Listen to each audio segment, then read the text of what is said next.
So I sucked it in as hard as I could. It's okay. And you know, I haven't let it out to this day.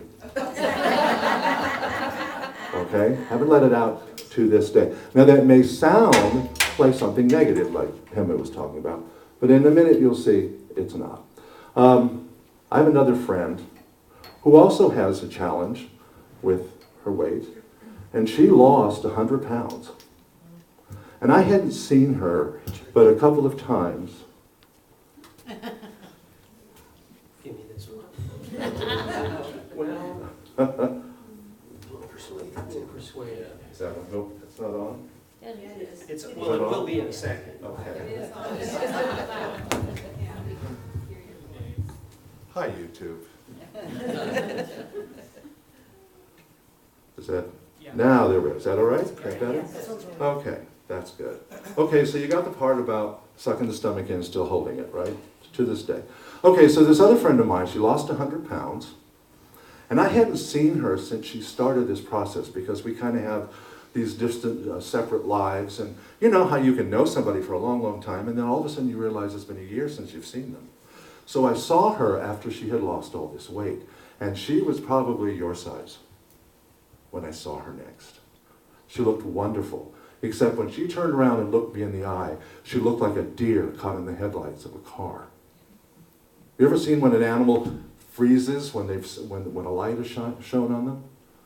She looked like she was absolutely in a state of panic. She was smiling and laughing, but you could see the panic and the vulnerability on her face.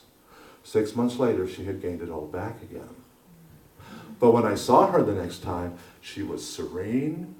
Her face was back to normal. She didn't look like she was in a state of panic, and she didn't look like she was vulnerable.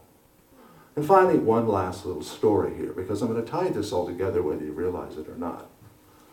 Another friend of mine that I have known almost my entire adult life. We met when we were in our early 20s, and he was one of these guys who had decided that he was never going to meet the right person to form a lifelong relationship with. And he really talked himself into believing that. Well, finally, at about the age of 26, he met this woman. They had this whirlwind romance and got married within 2 months after meeting each other. So you think, uh-oh, that's a recipe for disaster. Well, the marriage lasted 9 years. You know, if you consider that they'd only known each other 2 months, 9 years isn't bad, right? And when they got divorced, this was in 1980 when they got divorced, they remained excellent, excellent friends. So much so that when she remarried, he even became friends with her new husband. But the whole time he was telling me, that's the only relationship I'll ever have. I'll never have another one. It's over, it's done. And he and I are just about the same age. He's about a year younger. To this day, he has never remarried. He still lives in Colorado. I live here. But when we're in connection, he keeps saying, oh, I'm used to it now. It's okay. I'm not looking for that anymore. So, how does this all tie together? What does this all mean? What's the connecting link among these three people? Myself, this woman who gained and lost all the weight, and my friend in Colorado. All those things that they have done, that I have done, that all of us do in here, are out of the need to protect ourselves. So underneath all of that which appears negative, there is a very positive reason for doing those things. I'm going to lay this out to you and see how you're going to take it. Everything you do, positive or negative, when you were a kid or today, is to protect yourself. Everything. No matter how it appears to the rest of us, okay? No matter how it appears to the rest of us, you are all, and I too, I'm including myself in this, I'm not free from any of this, we are all wearing cloaks of protection. And a lot of those habits of protection have become hardwired in both brain and heart. So that when we get to a class, you know, a nutrition class, or whether it's a self-help class or an abundance. Anybody ever taken abundance classes and still never got rich? Oh yeah, taken them by the hundreds, okay? I have been to so many abundance classes, I should be richer than Bill Gates at this point.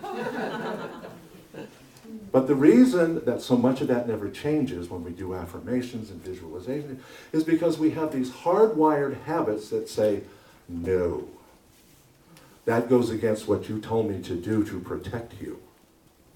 When you pulled the blanket over your head and said, the best way to keep me safe is to add extra weight, or to go into these heavy habits of smoking or drinking, or even low self-esteem. Huh? Anybody ever suffer from low self-esteem?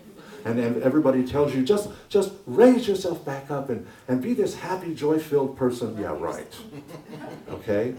Because these are habits, then they become hardwired habits. Now, we do that because everything we do is to protect ourselves. We are survival mechanisms. That's the way nature made us. Every living creature on the planet has that mechanism, has that process going on within them to protect. So we're always looking over our shoulders, always. Even when we practice meditation and do all these things and we get out in the daily world, the unconscious says, okay, watch out for the traffic at the light. And we look both ways, do we not? We better. We look both ways. Or we're walking downtown and we hear the news saying, be careful because, the muggings are up in the city. We're always hearing stuff that allows that part of us that is a survival mechanism to put us on guard. So we walk on guard constantly. And consequently, we drink a little more, we smoke a little more, we eat a little more, we take a little bit more pharmaceuticals, we go to see our therapist for year after year after year, and we can't understand why we haven't emerged from it. Sometimes we lie to ourselves and tell ourselves that we have. Only as Cheryl and I were talking about this morning, we were talking about recovery. I won't say what we were recovering from, but we were talking about recovery.